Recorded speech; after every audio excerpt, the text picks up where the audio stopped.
Smells like they're serving Salisbury.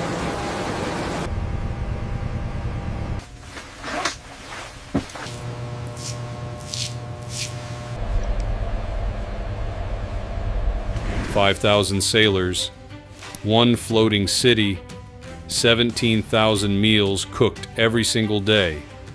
The USS Gerald R. Ford operates around the clock, never stopping, never resting. But here's what most people don't know. Keeping an aircraft carrier running isn't just about jets and weapons. It's about feeding thousands of hungry mouths, finding space for everyone to sleep in quarters smaller than your closet, and making sure over 4,000 people can shower with only a few gallons of water each. This is the unseen backbone of American naval power, the daily grind that keeps our most advanced warships combat-ready, and it's far more complex than you ever imagined. An aircraft carrier isn't just a warship. It's a complete, self-sustaining city that floats on water and projects American military strength across the globe. But while the jets launching off the deck get all the attention, there's an entirely different operation happening below. Every single day, thousands of sailors wake up, work 12-hour shifts, eat 3 full meals, somehow find time to shower, and squeeze into tight sleeping quarters called racks. They do this for months at a time, thousands of miles from home, in the middle of the ocean. Today, we're taking you behind the scenes of daily life aboard a modern American aircraft carrier. You'll see how culinary specialists prepare enough food to feed a small town, how sleeping quarters fit thousands in limited space, and why something as simple as a working toilet can make or break an entire mission. If you've ever wondered what life is really like for our sailors at sea, drop a comment below and let us know what surprises you most about carrier life. The galley, the heart of the ship. Let's start with something every human needs multiple times a day: food. On a Nimitz-class carrier like the USS Harry S. Truman, there are 5 separate galleys operating simultaneously. On the newer Ford-class carriers, that number drops to 2, but they're far more efficient.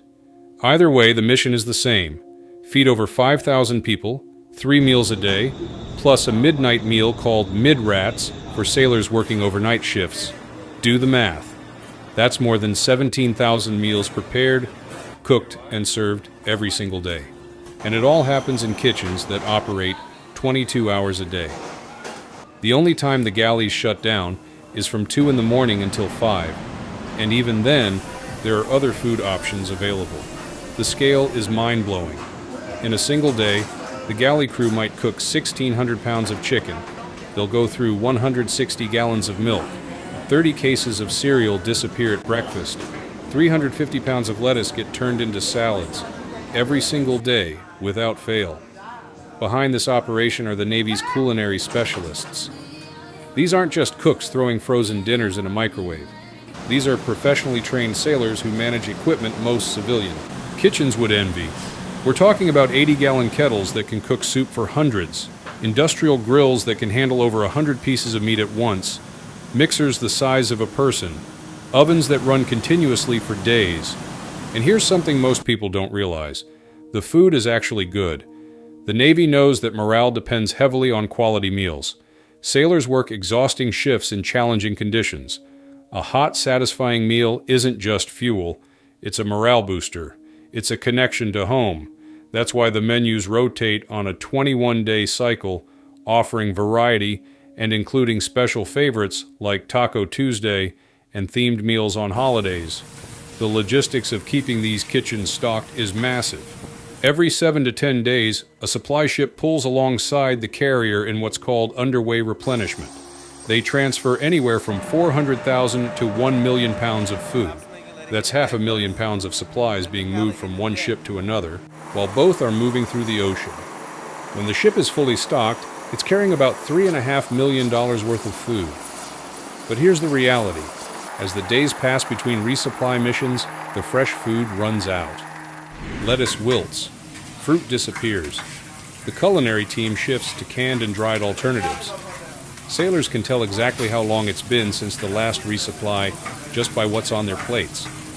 The galley crew starts work incredibly early. The breakfast shift wakes up at 3 in the morning to start prepping. By the time most sailors roll out of their racks at 6, hot food is already waiting. These culinary specialists are some of the hardest working people on the entire ship, and they rarely get the recognition they deserve.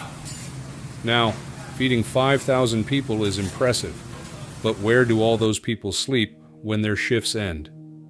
The answer involves one of the most efficient uses of space you'll ever see. Let's talk about the racks, sleeping quarters. Sleep is precious on an aircraft carrier.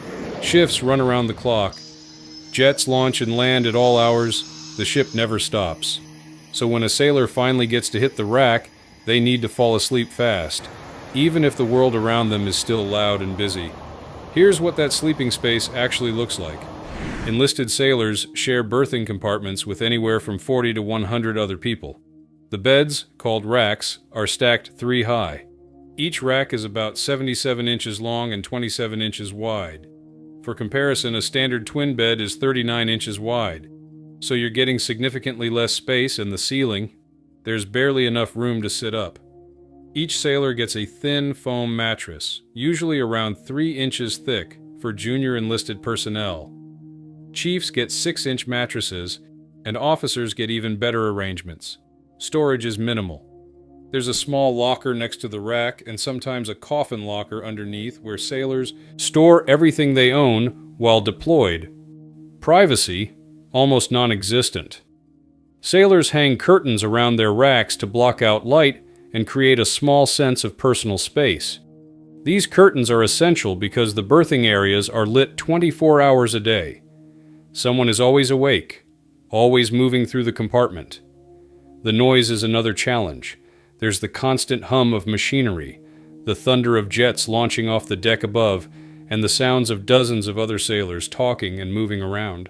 Before we go further, take a second to hit that like button and subscribe to the channel. Over 98% of you watch without subscribing, and it costs nothing, but helps us keep bringing you content like this. We truly appreciate it. On older Nimitz-class carriers, berthing compartments were built to hold up to 200 sailors. The newer Ford-class carriers improved this significantly. The Ford's berthing areas house no more than 86 people, and they're located in quieter parts of the ship.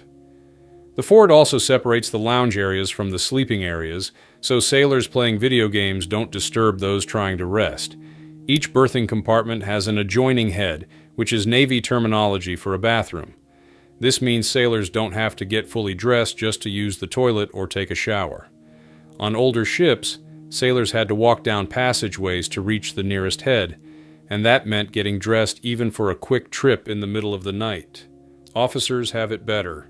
Junior officers share staterooms with 1 or 2 other people. They get larger mattresses, desks, and more storage space. Senior officers and admirals have private staterooms that resemble small hotel rooms. But even these spaces are compact. Space is the single most valuable resource on a carrier. Rank determines your sleeping conditions, but everyone shares the same challenge: getting quality rest in an environment that never sleeps. Sailors work 12-hour shifts, sometimes longer during flight operations. When they finally get off duty, they might only have a few hours before they're back on the job. Learning to fall asleep quickly despite the noise becomes a survival skill. There's also the matter of adjusting to life in such close quarters. 80 people sharing one room means 80 different schedules, 80 different habits, and very little personal space. Sailors learn quickly to respect the unspoken rules. Keep your area clean. Don't make unnecessary noise when others are sleeping. Don't take up more space than you're allotted. Despite all these challenges, most sailors adapt. The rack becomes their sanctuary. It's the one small space that's truly theirs. Some personalize their curtains. Others keep photos in their lockers. It's not much, but it's home for months at a time. So we've covered eating and sleeping. But there's one more essential part of daily life that's equally challenging: hygiene, with thousands of people and limited. Water. How do sailors stay clean? The answer involves something called a Navy shower. Showers and bathroom facilities. Let's talk about something most people take for granted: a hot shower. At home, you turn on the water, Stand under it for as long as you want and don't think twice. On an aircraft carrier, it's a completely different story. First, understand that fresh water is a limited resource. Yes, modern nuclear-powered carriers can produce their own fresh water by desalinating seawater, but it's still not unlimited.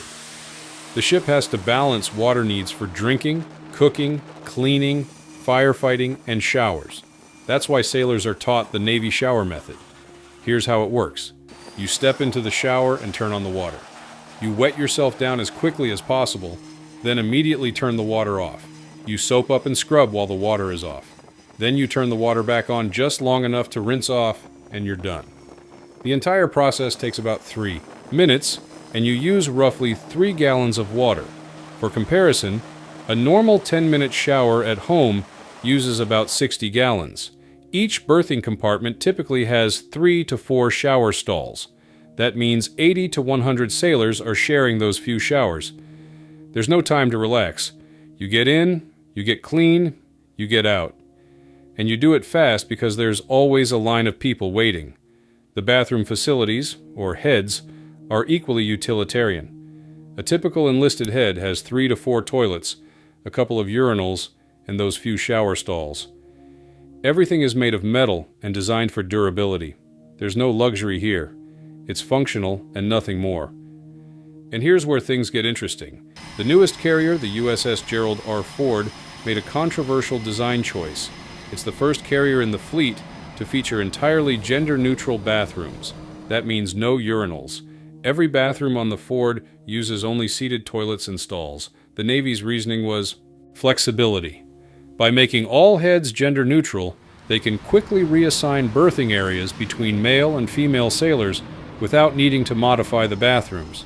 But it's caused problems. Bathroom design experts point out that seated toilets take up more than twice the space of wall-mounted urinals. On a ship where every square inch matters, that's a significant loss. Seated toilets are also less sanitary when used by men standing up, and they take longer to use, which creates longer lines. Then there's the bigger problem. The Ford's entire sewage system has been plagued by clogs and failures. The ship uses a vacuum-based sewage system similar to what you'd find on a commercial airliner, but the pipes were undersized from the beginning, and the system clogs frequently when sailors flush inappropriate items. When it fails spectacularly. There have been reports of raw sewage backing up into berthing areas, forcing sailors to clean up waste from the floors. Fixing these clogs requires flushing the entire system with an acid treatment that costs $400,000 each time. The Government Accountability Office flagged this as a problem years ago, but it's still happening. On the USS George H.W. Bush, which uses the same system, all 493 toilets went offline simultaneously during its maiden deployment. Sailors had nowhere to go. Some of the men used bottles and dumped them overboard. Some of the women held it for so long they developed health issues. It became a legitimate crisis that impacted operations and morale. This might sound almost comical, but it's a serious problem. A warship can have the most advanced radar and the best aircraft in the world, but if the toilets don't work, the mission suffers. Sailors can't focus on their jobs when they're worried about basic hygiene. Morale plummets when people are living in unsanitary conditions. On older carriers, the plumbing is more traditional and generally more reliable, though it still requires constant maintenance. Sailors assigned to clean the heads have one of the least glamorous jobs on the ship, but it's absolutely essential. Despite all these challenges, sailors adapt. They learn the 3-minute Navy shower. They figure out which heads are most likely to be open and functional at different times of day. They adjust their schedules to avoid peak bathroom traffic. It's not comfortable, but it's part of the reality of life at sea. And here's the thing. Most sailors don't complain. They understand that these limitations come with the job. They know that the mission comes first, and personal comfort is secondary. That's the mindset that makes the Navy work. The bigger picture. When you step back and look at the full picture, what you're seeing is an incredible feat of logistics and human endurance. An aircraft carrier is one of the most complex machines ever built. It's a nuclear power plant, an airport, a weapons platform, and a city, all compressed into a single floating vessel. And none of it works without the thousands of sailors who live and work in conditions most civilians would find challenging. These sailors wake up in cramped racks after limited sleep. They shower in 3 minutes using a few gallons of water. They eat meals prepared by a team working around the clock in industrial kitchens. And then they go to work, often for 12 hours or more, doing jobs that keep the ship running and the mission on track. They do this day after day, week after week, month after month. The food keeps them fueled. The berthing areas give them a place to rest. The heads and showers keep them clean and healthy. None of it is luxurious. Much of it is uncomfortable. But all of it is carefully designed to sustain a crew of thousands in the middle of the ocean for extended periods. And the crew makes it work. They build routines, they find small comforts, they support each other through the challenges. The shared experience of carrier life creates bonds that last a lifetime. Sailors who serve together on deployment understand each other in ways that civilians often can't.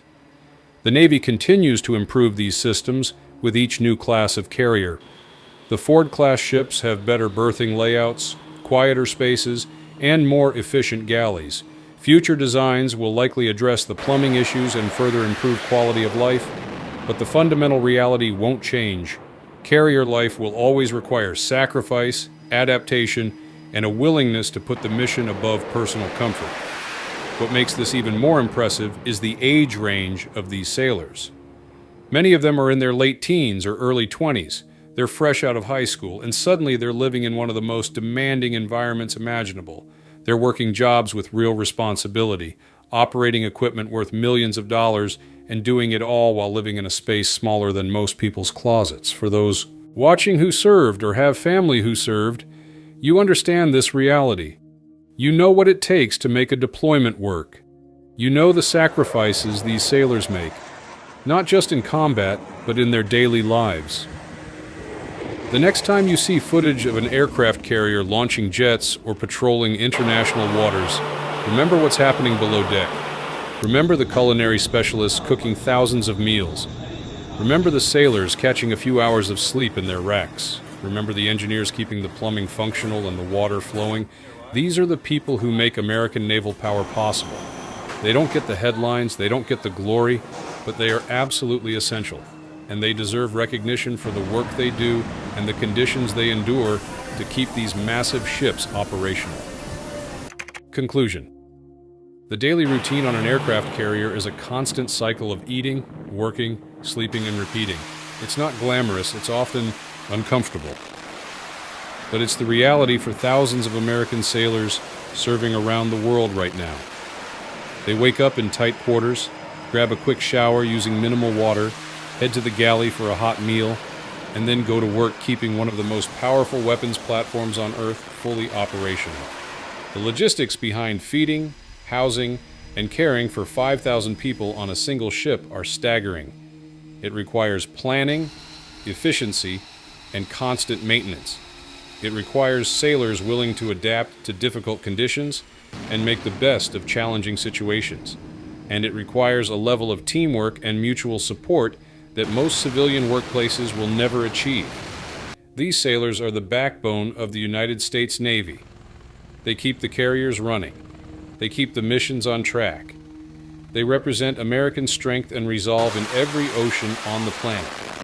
And they do it all while living in conditions that would test anyone's patience and endurance. If this video gave you a new appreciation for what our sailors go through every single day, hit that like button and subscribe for more content that honors the men and women of our armed forces. Drop a comment below sharing your thoughts or your own experiences if you've served on a carrier.